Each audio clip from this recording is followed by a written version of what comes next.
ولا تجعلوا مع الله إلها آخر إني لكم منه نذير مبين كذلك ما أتى الذين من قبلهم من رسول إلا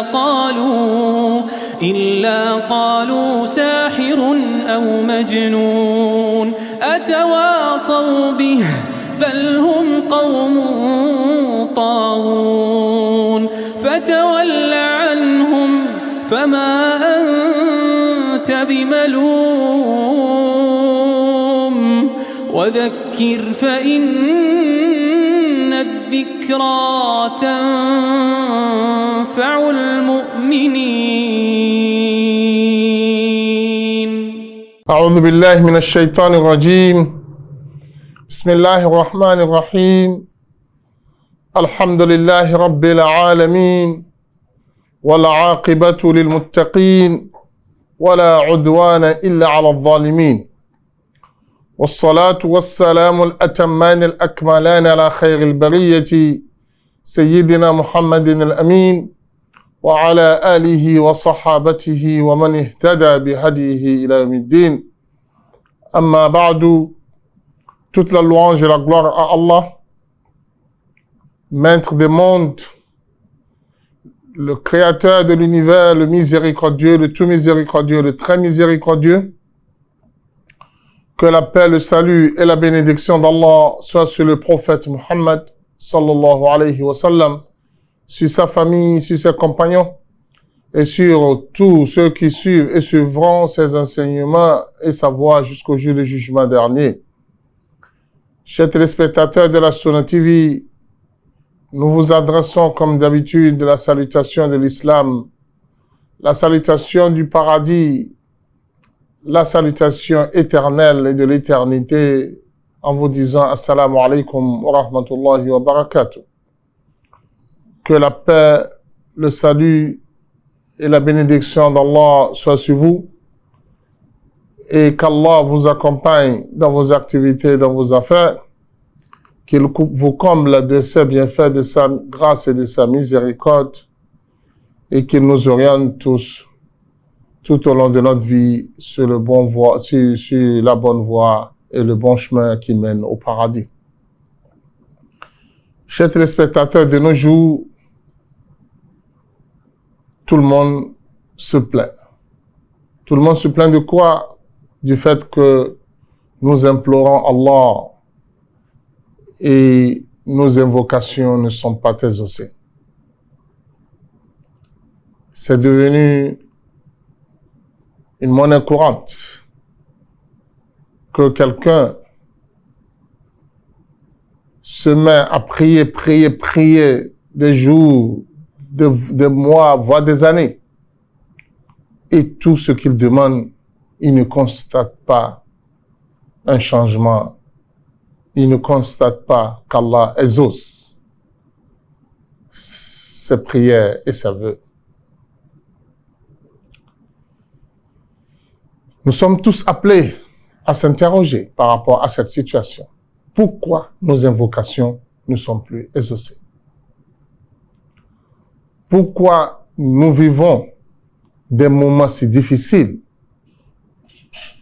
et nous implorons Allah et rien ne change? Ou bien, et on ne constate pas nettement le changement? On doit se poser cette question. Et on doit chercher des réponses et chercher à y remédier pour que nos invocations soient exaucées. Puisque par le passé, le prophète sallallahu alayhi wa sallam, les compagnons du prophète, ceux qui les ont suivis, quand ils demandent à Allah quelque chose, ils ont dans l'immédiat la réponse.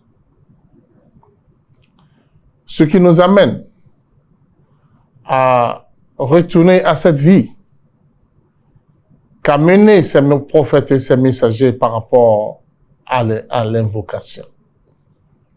L'invocation, comme le prophète Muhammad sallallahu alayhi wa sallam l'a dit, l'invocation est l'adoration. Ce qui veut dire que lorsque vous n'êtes pas bon dans votre adoration, lorsque vous ne prenez pas l'invocation comme une adoration, vous ne pouvez pas obtenir d'Allah subhanahu wa ta'ala ce que vous voulez. Puisque Allah nous a enseigné dans le Coran, dans le hadith du prophète Muhammad sallallahu alayhi wa sallam, que lui exauce à tous ceux qui l'implorent. À tous ceux qui l'implorent. Et c'est ça la voie d'Allah. Et comme le Coran l'a dit, وَلَنْ تَجِدَ لِسُنَّةِ اللَّهِ تَبْدِيلًا. Allah subhanahu wa ta'ala ne change jamais sa voie. Et ne change jamais son engagement vis-à-vis de ses créatures. Mais il faut se rappeler qu'Allah subhanahu wa ta'ala a conditionné sa réponse à vos invocations par des conditions qui sont considérées comme des conditions nécessaires et incontournables pour que les prières soient exaucées. Par rapport à cela, il est d'abord important de rappeler à chacun de nous l'importance de l'invocation dans la vie du musulman. Il faut se rappeler que Allah subhanahu wa ta'ala, c'est de par sa grâce qu'il a enseigné à l'homme les invocations. Puisque les invocations font partie des causes pouvant amener l'homme à atteindre ses objectifs dans la vie. Celui-là qui veut le bien doit prendre la voie qui mène vers le bien. Celui qui veut aussi le mal ne peut qu'emprunter les voies qui mènent vers le mal. Mais celui qui prend la voie vers le bien, sûrement aura ce bien-là ici-bas et dans l'au-delà. Mais celui qui prend la mauvaise voie aussi aura les conséquences ici-bas et dans l'au-delà. Et parmi les meilleures causes, les meilleures voies qui mènent vers le bien, le succès, la réussite sur cette terre, c'est la prière, c'est les invocations. Les invocations vous assurent la continuité dans les biens qui vous ont été destinés par Allah subhanahu wa ta'ala. C'est cette même invocation et prière qui vont éloigner de vous les difficultés, les problèmes auxquels vous êtes confrontés sur la terre. Et comme le prophète Muhammad sallallahu alayhi wa sallam nous dit, les invocations sont utiles pour le bien que vous aviez ou bien le mal dont vous souffrez. Les invocations sont aussi utiles pour rechercher le bien auprès d'Allah et pour empêcher aussi le mal qui pouvait descendre sur vous. Et Allah subhanahu wa ta'ala ne se sent honoré par quoi que ce soit mieux que la prière, mieux que les invocations qu'on lui adresse. C'est dans ce sens qu'Allah subhanahu wa ta'ala nous invite tout le temps à l'implorer.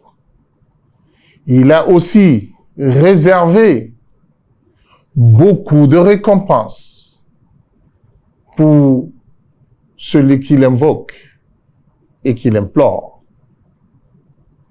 Et il se met aussi en colère contre celui qui néglige la prière, celui qui néglige les invocations. C'est dans ce sens que, d'abord, dans nos prières quotidiennes, même dans les prières obligatoires, nous avions plusieurs points dans lesquels nous sommes invités à faire des invocations, à prier pour nous-mêmes, à prier pour notre famille, à prier pour notre entourage. Parce que la prière est le meilleur endroit à travers lequel le croyant, le musulman, échange directement avec Allah. Al-Musalli yunaji rabbahu. Celui qui est en train de prier est dans une discussion étroite et directe avec Allah subhanahu wa ta'ala. Alors, comme je l'ai dit, à l'intérieur de la prière, nous avions des invocations obligatoires, nous avions aussi des invocations surrogatoires. Et dans chaque mouvement, nous sommes invités à faire des invocations compte tenu de son importance.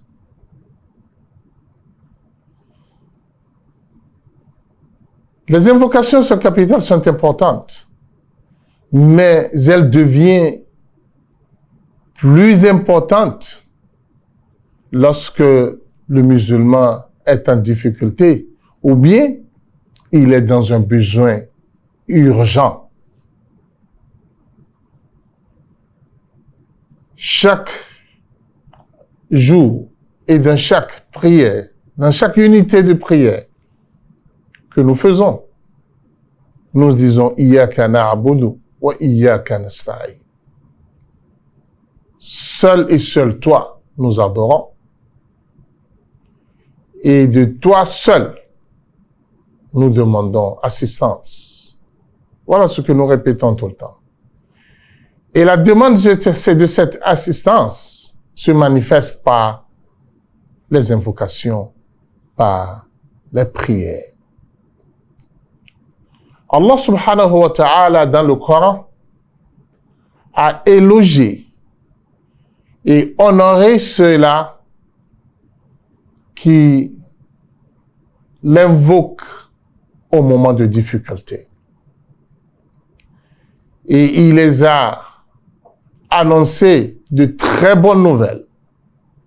Lorsqu'Allah subhanahu wa ta'ala nous dit وَلَنَبْلُوَنَّكُمْ بِشَيْءٍ مِّنَ الْخَوْفِ وَالْجُوعِ وَنَقْصٍ مِّنَ الْأَمْوَالِ وَالْأَنفُسِ وَالثَّمَرَاتِ وَبَشِّرِ الصَّابِرِينَ الَّذِينَ إِذَا أَصَابَتْهُمْ مُصِيبَةٌ قالوا إنا لله وإنا إليه راجعون أولئك عليهم صلوات من ربهم رحمة وأولئك هم المهتدون. Allah subhanahu wa ta'ala nous dit, certes, et sans aucun doute, nous allons vous éprouver avec une toute petite portion de peur, de faim. Et dans votre propre corps, vous serez éprouvés par des maladies. Et aussi, vous serez éprouvés par la diminution de vos biens. Et Allah dit, wa bashir as-sabirin. Apporte la bonne nouvelle aux patients, aux endurants.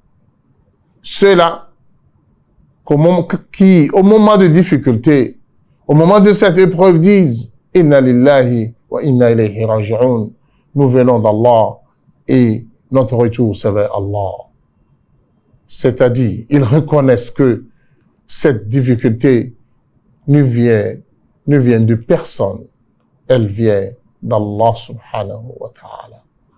D'abord, cette reconnaissance est déjà le début de la solution, est déjà une ouverture vers le soulagement. Mais lorsque l'homme subhanahu wa ta'ala, en étant en difficulté, se dirige vers des êtres humains faibles comme lui pour leur demander assistance, c'est déjà un drame dans la vie de ce dernier. Puisque lorsque vous êtes en difficulté et que vous ne vous dirigez pas vers Allah subhanahu wa ta'ala et que vous vous dirigez vers des hommes, des êtres humains incapables, qui souffrent aussi, qui ont des besoins comme vous, c'est une manière de dire qu'Allah subhanahu wa ta'ala ne vous suffit pas et que vous aviez d'autres moyens pour atteindre vos objectifs sans Allah. Et ceci rend Allah en colère contre vous. Ce qui pourrait vous amener à faire des invocations sur des invocations, et vos invocations ne seront pas exaucées. Chers téléspectateurs, il faut savoir et se rappeler tout le temps que le prophète Muhammad sallallahu alayhi wa sallam nous a enseigné dans le hadith que la seule chose qui peut repousser le destin,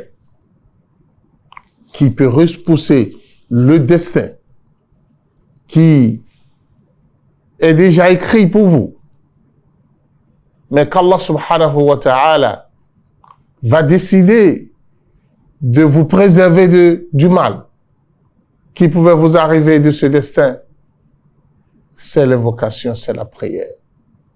Le prophète Muhammad sallallahu alayhi wa sallam nous dit « La yaruddul qadara illa du'a » Seules les invocations peuvent éloigner de vous le mal du destin. Comme le prophète dit dans le même hadith, seul le bien peut augmenter votre durée de vie. Et le hadith finit par dire ceci: wa inna ar-rajula la yuhramu ar-rizqu bi-dhanbi yusibu. Et tenez-vous bien, le prophète Muhammad sallallahu alayhi wa sallam dit: le péché va toujours éloigner de vous la richesse. Allah subhanahu wa ta'ala va vous interdire sa richesse lorsque vous commettez le péché.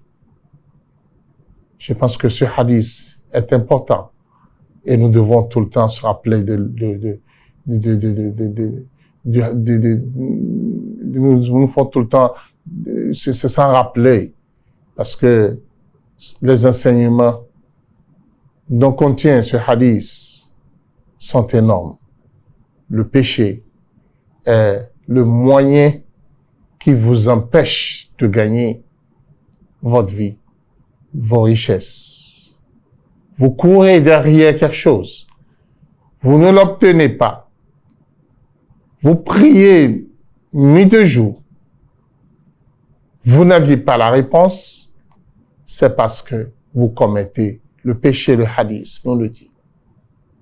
Ça veut dire que ce sont vos péchés qui sont à la base du fait que vos invocations ne sont pas exaucées par Allah subhanahu wa ta'ala. Et aussi, comme je l'ai dit, il y a des gens, lorsqu'ils sont en difficulté, ils n'ont pas le sens direct de se retourner vers Allah. Ils pensent d'abord à leurs assistants humains, alors que ceux-là n'ont qu'une toute petite partie de solution s'ils en avaient. Et Allah n'est jamais satisfait de celui qui ne l'appelle pas. Allah nous dit وَلَقَدْ أَخَذْنَاهُمْ بِالْعَذَابِ فَمَا اسْتَكَانُوا لِرَبِّهِمْ وَمَا يَتَضَرَّعُونَ. Il y a des gens, nous les avions frappés par le châtiment, par le mal.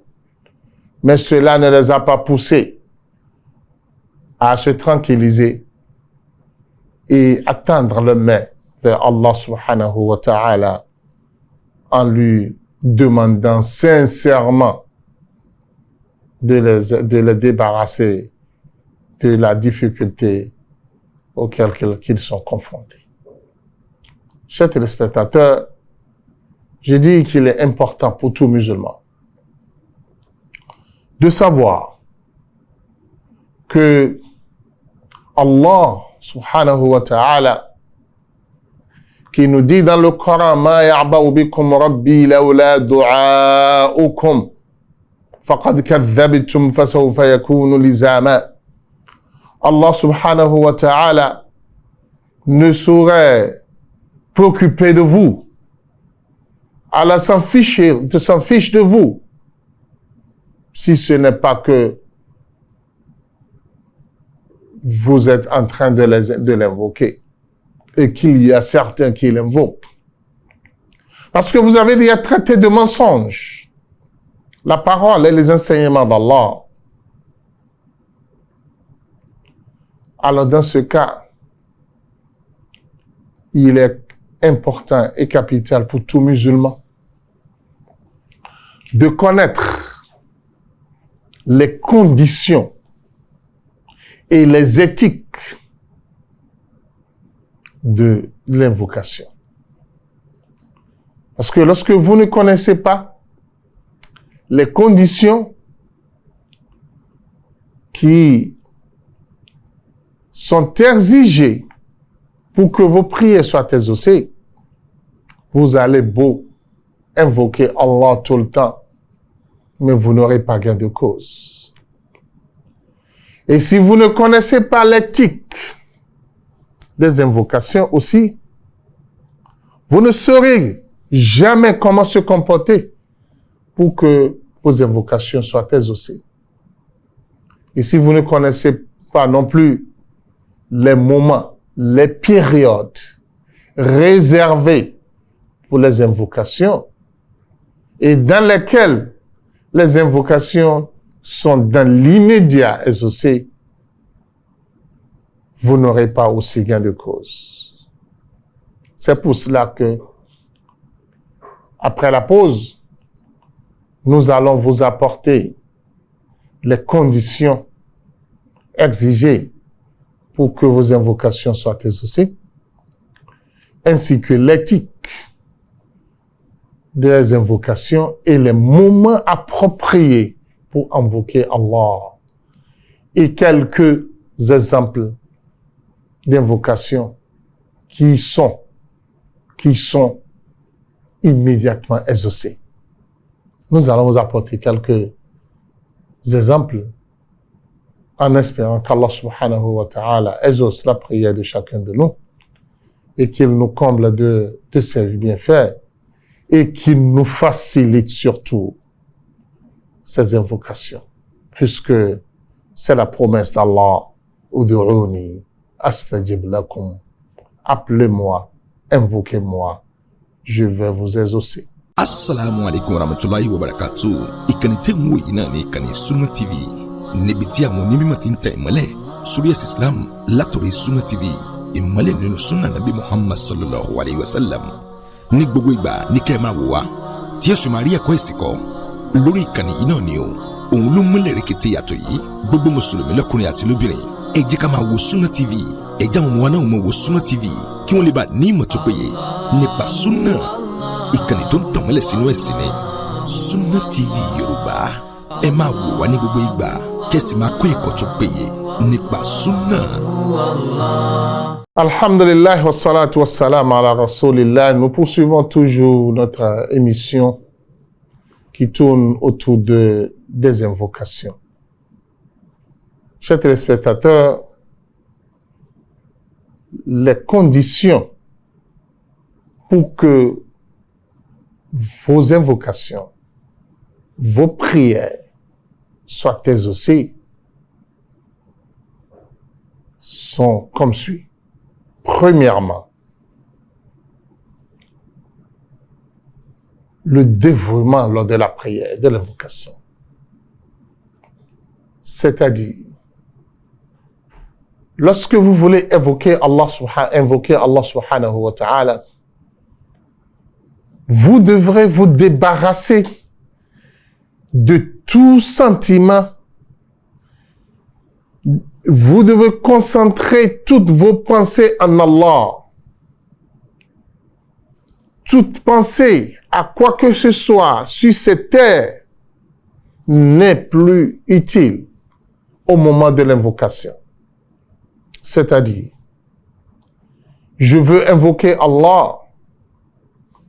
Je ne dois penser à rien que lui. Ce que je veux lui demander, je dois lui demander lui et lui seul. Je ne dois pas penser que Dieu fait moi une partie, puisque j'ai déjà quelqu'un qui peut m'aider à faire une partie. Lorsque vous aviez déjà ce sentiment, vous aviez associé quelqu'un à Allah dans ce qui n'est que pour Allah. Alors, dans ce sens, votre invocation sera difficile à exaucer. Même si quelqu'un vous a promis, vous assister, considérez sa promesse comme étant nulle et allez directement vers Allah. Parce que si vous demandez à Allah, ce dernier qui avait voulu vous faire un tout petit peu, vous fera encore mieux quand l'ordre viendra d'Allah vers lui de vous assister. Lui-même, il ne saura pas comment est-ce qu'il est en train de changer son avis par rapport à vous. C'est pour cela, d'abord, c'est la sincérité dans l'invocation qui est la première condition pour que vos invocations soient exaucées. Il ne faut pas suivre le chemin de ceux-là qui disent que seules les invocations ne suffisent pas. Et comme on le dit dans nos langages, lorsque tu dis ya Allah, il faut dire aussi ya Yessé, c'est-à-dire il y a mes démarches. Démarches vers qui? Non. Oui, si c'est le travail, au niveau de ton travail, travaille et mets de l'invocation là-dessus. Mais si c'est courir encore vers d'autres créatures, vers d'autres objectifs, vers d'autres objets en dehors d'Allah, je pense que vous êtes en train de vous perdre. Et vos invocations ne pourront jamais exaucer, puisque le prophète nous dit, qu'Allah dit, Ana agna shuraka ani shirk. Allah dit, je n'ai pas besoin d'un associé. Si quelqu'un associe à moi qui que ce soit, je le confie à son associé et je m'éloigne de lui. Lorsque cette condition est au point, la deuxième condition, c'est la présence de votre cœur au moment de l'invocation. C'est-à-dire, vous devrez prier Allah en étant présent, corps et âme, au moment de l'invocation. Vous ne devez pas être comme ceux-là qui sont en train de faire une invocation et ils demandent à Allah quelque chose et ils ont le téléphone dans leur main et ils lisent dans le téléphone et ils disent Allah, je veux et il regarde encore le téléphone, il s'amuse avec son WhatsApp et il dit Allah, Allah.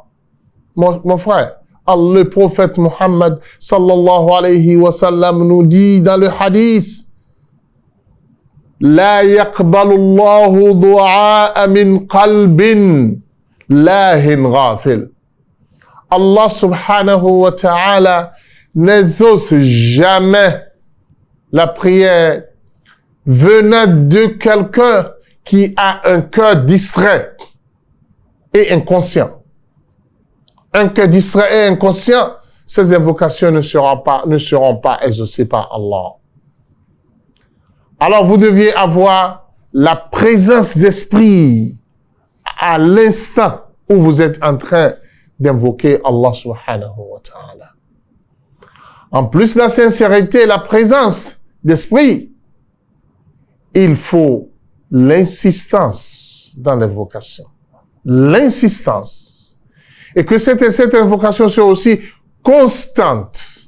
Vous insistez? Oui, c'est-à-dire, vous répétez, vous le disiez une fois, 2 fois, 3 fois, demain, après-demain, tout le temps. Parce que lorsque vous invoquez Allah une fois, 2 fois, et vous n'êtes pas encore exaucé, et vous lâchez, vous perdez tout. Vous perdez l'invocation. Car le prophète nous dit dans le hadith, qu'Allah dit, j'exauce de mon serviteur tant qu'il n'est pas pressé. Les compagnons disent, mais comment est-ce que quelqu'un pourrait être pressé? Le prophète Mohammed sallallahu alayhi wa sallam réplique en disant que il demande, il n'a pas encore eu gain de cause et il lâche. Et il dit, Allah ne m'a pas exaucé. Si Allah n'a pas encore répondu tel que tu veux, continue. Tu verras par la suite, comme le prophète nous dit dans le hadith, Man lajja wa lajja wa lajja. Vous devez comprendre que même avec Allah, en matière d'invocation, vous êtes comme quelqu'un qui est à la porte d'un individu et qui frappe à sa porte. Si il ne cesse jamais de frapper, on va l'ouvrir. On va lui ouvrir la porte un jour. On va lui ouvrir la porte après un moment. Mais quand vous arrivez là, vous tapez une fois, et les gens ne répondaient pas, vous partez, c'est fini. Personne ne vous ouvre. Mais si vous insistez, c'est exactement comme ça les invocations. Vous demandez, vous redemandez. Mais tout cela dans le cadre du moment où vous êtes en train de faire l'invocation.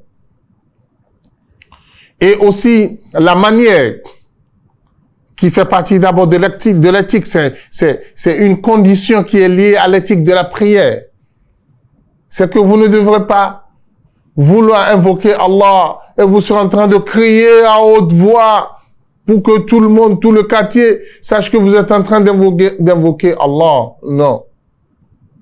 Si vous voulez, faites-le discrètement dans vos cœurs ou bien que votre voix soit modérée, très modérée. Puisque vous n'invoquez pas quelqu'un qui est loin de vous. Vous invoquez quelqu'un qui vous suit, qui vous écoute. Alors, vous l'invoquez tadarru'an, avec la peur, avec le dévouement, et tout votre cœur ressent cette invocation. En ce moment-là, vous êtes proche d'Allah. Et tout ce que vous dites seront bel et bien exaucés par Allah. Mais ce qui englobe tout ceci, parce que c'est le moment important où vous êtes en train d'invoquer Allah, mais nous allons regarder vous-même. Est-ce que l'habit que vous portez, c'est un habit qui vient d'un argent licite?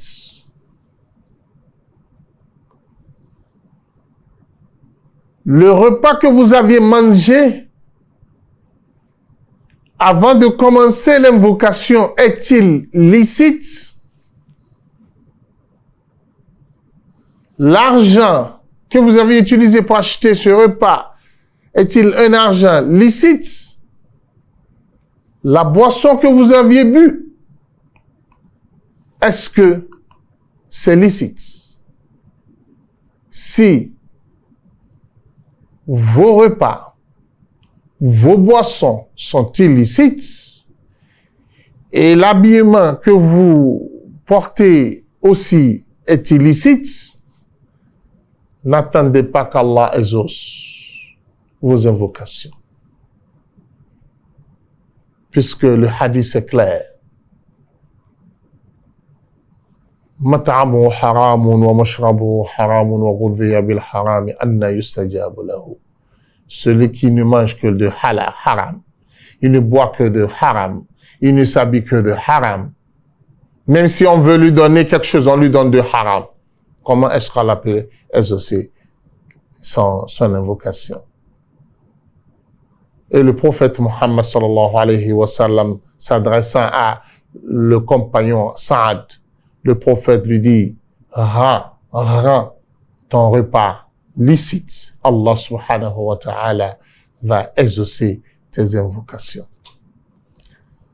Alors, chers téléspectateurs, ça, c'est une condition importante, puisque Allah ne donne pas son bien à quelqu'un qui est dans le péché. Et comme je l'ai dit en première partie, que le péché est l'une des causes qui empêche la richesse de quelqu'un. De l'autre côté aussi, vous préservez vos manger, vos boissons de haram et vous essayez d'être rattaché au livre saint d'Allah subhanahu wa ta'ala et à la sunna du prophète Muhammad sallallahu alayhi wa sallam. Je veux dire par là, vous respectez la condition citée dans le Coran en matière d'invocation, où Allah subhanahu wa ta'ala dit wa idha sa'alaka ibadi anni fa inni qarib ujibu da'wata ad-da'i idha da'an falyastajibu li walyuminu bi la'allahum yarshudun. Allah subhanahu wa ta'ala dit au prophète Muhammad sallallahu alayhi wa sallam wa idha sa'alaka ibadi anni.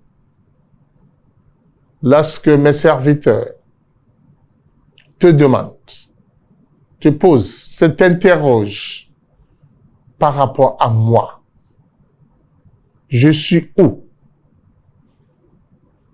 par rapport à eux? Dis-le, fa inni qarib. Je suis proche et très proche d'eux. Wa nahnu aqrab ilayhim min hablil warid. Nous sommes plus proches d'eux que la veine qui leur donne du sang. La veine qui quitte leur cœur pour nourrir leur corps du sang. Nous sommes plus proches de cette veine, de plus que cette veine-là. Si c'est ainsi qu'Allah est plus proche de nous que nos veines, alors pourquoi ne pas l'invoquer? Pourquoi ne pas l'invoquer? Pourquoi ne pas le prier? Mais Allah dit, Ujibu da'wata ad-da'i. Je sais qu'ils ont besoin de moi. Dis-leur que je réponds à ceux qui m'appellent. Celui qui m'appelle, j'exauce ses invocations. Mais à condition qu'il m'appelle d'abord. Et quand il m'appelle,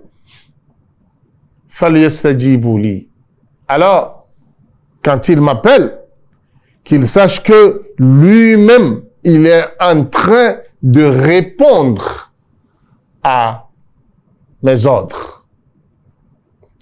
Qu'il suit rigoureusement mes ordres et mes enseignements. Et qu'il croit fermement à moi. Alors, avoir confiance en Allah et croire à lui,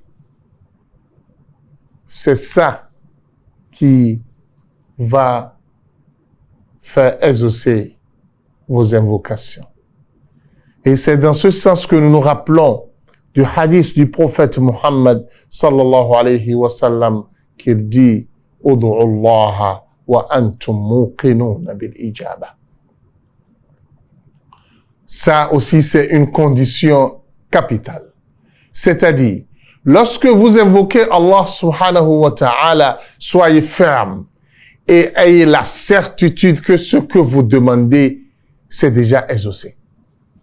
C'est-à-dire, ne doutez pas au moment de l'invocation. Même après, ne doutez pas qu'une invocation sera exaucée ou pas. Soyez-en sûrs que c'est déjà exaucé si vous aviez déjà la possibilité, le courage d'invoquer Allah. Le compagnon du prophète Muhammad sallallahu alayhi wa sallam, Omar, on le dit dans ses propos, la seule chose qui me fait peur, c'est que est-ce que j'aurai le temps et la possibilité d'invoquer Allah, car j'ai la certitude que si je l'invoque, mes prières seront exaucées. Alors nous devons aussi avoir aussi ce sentiment que nos invocations sont dans l'immédiat exaucées lorsque nous arrivons à réunir ces conditions. Chers téléspectateurs, il faut se rappeler tout le temps que lorsque vous voulez invoquer Allah, éloignez-vous de la malédiction, de chercher à maudire quelqu'un si ce dernier ne mérite pas la malédiction. Et ne priez pas pour qu'Allah vous facilite les péchés. Quand quelqu'un veut aller voler, il va aller escroquer son frère et il se met à prier. Il se met à faire des invocations pour le péché qu'il veut aller commettre soit facile. Inna lillahi wa inna ilayhi raji'un. Le prophète dit qu'Allah ne répond jamais à ça. Allah ne répond jamais à ces invocations. Lorsque vous invoquez Allah et votre objectif, c'est pour pouvoir commettre un péché. Inna lillahi wa inna ilayhi raji'un. Un voleur qui se met à prier Allah. Un cambrioleur qui se met à prier Allah. Quelqu'un qui veut aller faire le haram. Il veut aller forniquer, boire de l'alcool. Et il demande à Allah qu'Allah lui facilite cela. Inna lillahi wa inna ilayhi raji'un. Ou bien, il veut aller se bagarrer avec son frère. Et il veut aller rompre la relation familiale. Et il demande à Allah qu'Allah lui facilite tout cela. Non. Allah ne n'ose pas ce genre d'évocation. Et après, il dit, ça n'a pas marché, j'ai prié Allah, je n'ai pas pu le faire. Oui, si tu n'as pas pu le faire, c'est qu'Allah t'aime. Il ne veut pas le mal de toi. Toi, tu veux ton mal. Mais Allah veut plutôt ton bien. Maintenant, en arrivant à réunir ces conditions précitées, et vous voulez maintenant commencer par invoquer Allah, qu'est-ce qu'il faut faire, qu'est-ce qu'il faut dire. Chers téléspectateurs, ne confiez plus tout simplement toute votre vie aux alphas, aux imams ou quoi, invoquez Allah pour nous. Vous êtes appelés à faire l'invocation vous-même d'abord. Tout ce que l'alpha, le truc va faire, c'est simplement une assistance qui va vous porter. Et en vous rappelant dans ses prières. Parce que lui-même, quand il fait la prière, il fait la prière pour lui d'abord. Et s'il se rappelle de vous, et il cite votre nom à Allah, Allah peut vous insérer dans ses prières, puisque il est dit que lorsque quelqu'un prie pour vous, à votre absence, Allah exauce cette prière. Je précise, à votre absence. Parce que quand il est devant vous, il est en train de faire la prière, il pouvait avoir de l'ostentation. Cette ostentation pouvait empêcher les os de que cette prière soit exaucée. C'est pourquoi, lorsque vous voulez qu'un imam, qu'un alpha prie pour vous, demandez-le. Arrivez chez vous, priez pour moi. C'est ça qui est plus exaucé que les invocations qu'on se met devant vous à faire. Ou bien on vous dit, on a laissé déjà la prière dans votre maison. On est quoi? Tout cela, ce ne font pas partie des invocations qui seront exaucées. Lorsque vous vous mettez sur votre tapis ou bien à l'endroit où vous voulez prier, vous voulez commencer vos invocations, la première chose qu'il faut faire et qui sont exigées pour que tout ce que vous dites à Allah soit écouté, c'est que vous devrez commencer par remercier Allah. Alhamdulillahi Rabbil Alamin. Et vous deviez commencer par éloger Allah, par ses meilleurs noms et ses attributs, pour lui annoncer votre présence, pour lui annoncer votre dévouement, votre sincérité à lui. Le prophète Mohammed sallallahu alayhi wa sallam, un jour, a entendu un compagnon qui disait إني أسألك بأني أشهد أنك أنت الله لا إله إلا الله الأحد الصمد الذي لم يلد ولم يولد ولم يكن له كفوا أحد. C'est avec ça qu'il a commencé ses invocations en disant que oh Allah, je témoigne que qu'il n'y a aucune divinité en dehors de toi et que tu es l'unique et que tu n'as pas engendré, tu n'es pas engendré non plus. Et il n'y a rien qui te ressemble. Le prophète Mohammed sallallahu alayhi wa sallam dit, ce dernier a invoqué Allah par les plus grands noms d'Allah. Et qui quelqu'un appelle Allah par ses plus grands noms, Allah écoute et exauce. Chers téléspectateurs, nous devons, au moment de l'invocation, se rappeler de la ilaha illallah, al-ahadu samadu, alladhi lam yalid wa lam yulad, wa lam yakul lahu kufuwan ahad. Vous dites ceci. Et survie de quoi? De salat au prophète Muhammad sallallahu alayhi wa sallam. Le hadith est clair là-dessus. Le prophète Muhammad sallallahu alayhi wa sallam dit Inna ad-du'a mu'allaqun bayna as-sama'i wal-ard hatta yusalla ala an-nabi Muhammadin sallallahu alayhi wa sallam. Allahumma salli alayhi. Allahumma salli alayhi. Le prophète dit vos invocations seront suspendues entre la terre et les cieux jusqu'à ce que vous allez faire as-salat ala nabi Muhammad, vous allez faire Allahumma salli ala Muhammad wa ala ali Muhammad wa sallim. Et dans un autre hadith, un compagnon est allé voir le prophète Muhammad sallallahu alayhi wa sallam pour lui dire, ô prophète, quelle doit être la proportion de la salat sur toi dans mes invocations?